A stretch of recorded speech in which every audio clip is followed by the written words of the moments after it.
think. So you serve your time. How much time? 57-month sentence I got. 57 months. And Right. you got out of Felon. Right. And we know that from many, many stories, whether it's the inability to vote or to get a job, the odds are stacked against you. They're Pretty stacked much. that you would end back up there Pretty rather much. than a straight and narrow life. Right. How'd you come up with the burger thing?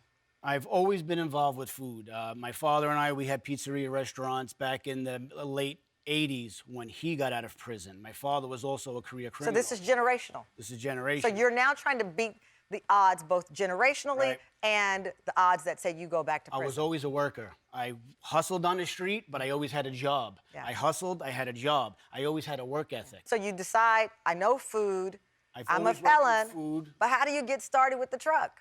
Well, see, so when I was in prison, I always knew two things. One, if you want to eat good, you need to work in the kitchen. Yeah. Two, it's a good way to stay in trouble, and I keep my skills sharp, so I always cook. So I worked there 7 days a week for over 2 years, once I finally got to Pennsylvania. So when I came home, I worked in food. My friends had a home diet delivery company, the very first one. I took over as the delivery service. So I went from working with a chef Yeah. to a few months later, I ended up doing 3,000 deliveries a day. I had 50 drivers working for me. Wow. And I had to show all my financials to my parole officer.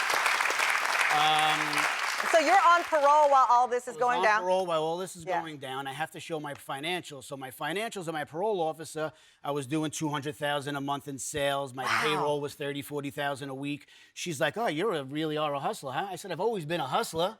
I says, "I took it from there, and now I'm doing it this way. I'm Okay. hustling food now." So now you're hustling food, you end up Same getting mindset. the same mindset tells you capitalize on this food truck thing, because everybody's into the food truck. They have TV shows on it, you know, on all the Food Network channels, so you get your truck. I knew there was a spot where there was an Italian ice place where I wanted to open up a food truck. I didn't really have the money. I went to a friend of mine. I Yeah. said, "Look, this is what I want to do. This is what I think it'll cost," and blah, Yeah, blah, blah. yeah. He goes, "I'm in. How much do you need?" Oh, I says, "I'll get back to you in a day." Right. 2 days later, he wrote done. me a check. So you've got the food truck now, the best burger. I'm telling you, this guy's burger's amazing. Now, and you have the food truck.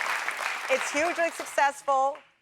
People are giving you the love. What is your message to other people out there who think the odds are against them? Well, the odds are they can look like they're against you, but if you put on your hat and if you go to work every day and grind it out and you don't listen to other people, the biggest thing is you don't know what you're doing, you're never going to succeed, you're too rough, you're too this, don't listen. You need to put eggs on your burger or special sauce like everybody. No, I'm not putting it on.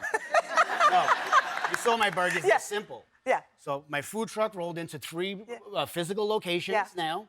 Plus my food truck, I should Yeah. do for private parties like yourself. I have a bagel shop, 2 burger restaurants, and my food truck. And it's all because Yes. I never listened to anybody. You didn't listen and you didn't. listen. I love it. This guy's amazing.